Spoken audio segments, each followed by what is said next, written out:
here at the 7th Annual World Shipping China Summit in Guangzhou, China, organized by Costco, Drewry, JOC, and Maritime China. And our guest is Alberto Aleman, the Administrator and CEO of the Panama Canal Authority. Alberto, thank you for being with us. A real pleasure to be here. What is your best guess as to the date that the first ship is going to go through the widened Panama Canal? I think it's going to be 2014. The exact date, I don't know, Peter, that's very hard to say. You remember that just like the original canal, the first ship actually started moving in 1913. But the canal actually opened in 1914 because you start doing testings. So, but we expect the canal to be operational in 2014.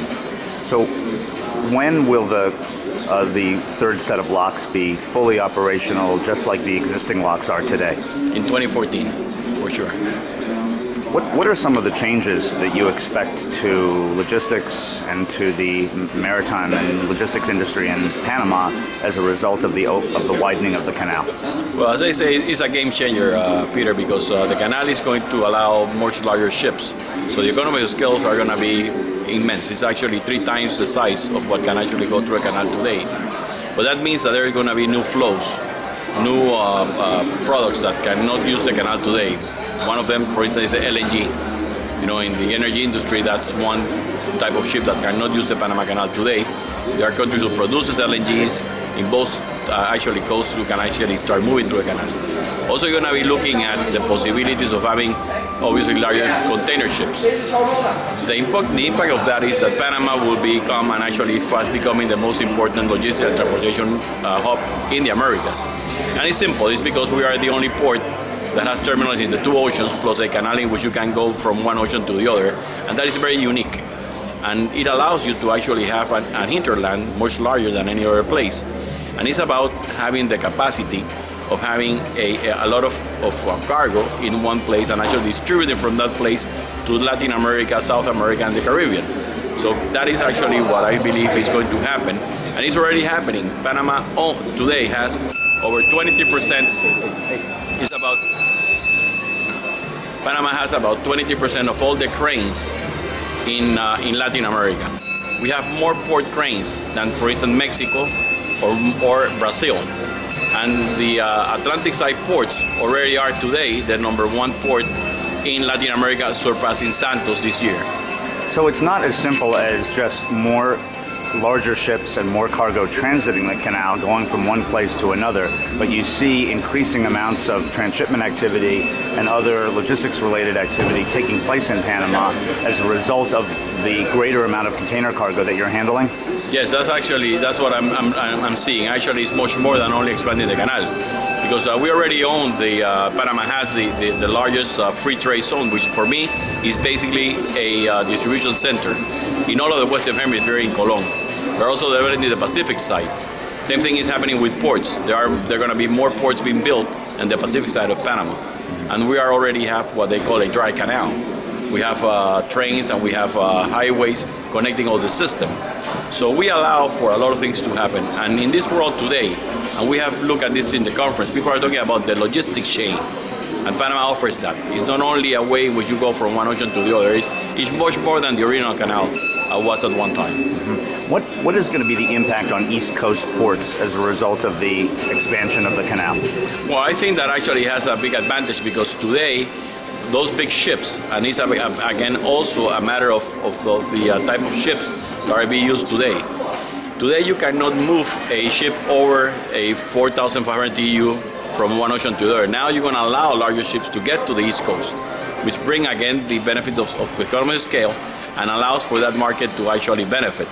So there's actually in that sense, I think that allowing those ships to get through allows the container companies or the shipping companies to put the best type of ships into their systems, the most efficient ones, because there's a lot of efficiencies and economies, not only in the cost of the unit cost of transportation, but also in emissions, that is actually being one of the big issues today about emissions and the cost of, and how much you create in CO2 emissions. Well, as you can allow to have a ship that is 2 or 3 times the size, then your emission actually footprint actually goes is lower. There's been some talk about, you know, if the West Coast ports are more green than the canal. It really depends, you know, where you're taking the cargo. So, you know, we are actually also benefiting in that sense, but allowing those cargo that goes to the Gulf and the east ports of the U.S. to have a lower footprint by allowing larger ships to go through the Panama Canal. There's been a certain amount of discussion concerning rate increases through the canal and what impact this might have. Can you comment? Well, I believe that the canal is always going to be very competitive, Peter. It reminds me so much now. You know, when before we took over the canal in the year 2000, people were asking that question, you know, what Panama is going to do, you know, once we took over the canal. As I mentioned to you, we raised tolls in the year 2002, not in the year 2000 when we took over. Well, in this case, we have to look at, and there's been the same question, what is going to be, how much Panama is going to charge for the new locks. I think there's going to be substantial changes in the way actually we manage, because the canal today has a structure that is based on a restricted canal. And we're thinking about modifying a lot of things eventually, in time. I think that it's not going to happen immediately, but we have to basically be in contact, as we have always been, in contact with the industry to actually, you know, put the best system forward that actually attracts, you know, as I mentioned, we're always thinking about attracting cargo, you know, and we're going to be, that's it I can say, it's going to be, the Panama Canal is going to be very, very competitive, you know, to provide a good service, you know, that, you know, for the industry as well as for Panama. Do your forecasts anticipate a shift in market share from West Coast ports to East Coast as a result of the bigger ships that will be able to move through the canal? Well, I think that actually that's a big discussion that is going on today. You know, how much the canal will actually shift from the West Coast to the East Coast ports. And I think that is more about the efficiency that we can provide. And actually, it will have to do with what are the ships that you're going to be putting into the services that you go through to Panama. And it's actually, I think at the end of the day, it's taking advantage not only of moving cargo to the East Coast of the U.S., but also taking advantage of what we provide of not only that market, but also the market in Latin America, in the both coasts of, you know, South America, as well as Central America and the Caribbean. Because now you can actually put ships that take cargo from Chile or from Brazil that might be going to New York, okay, that today you cannot do because of the size of ship that we have in Panama, going through the Panama Canal. So there's a lot of logistics that is going to happen. So I think that is a game changer. I don't know, I cannot tell you how much it's going to shift. The big discussion if that line move more to the west, remain the same, you know, but I think that the canal will provide a new way to look at the logistic aspect of how you move the cargo.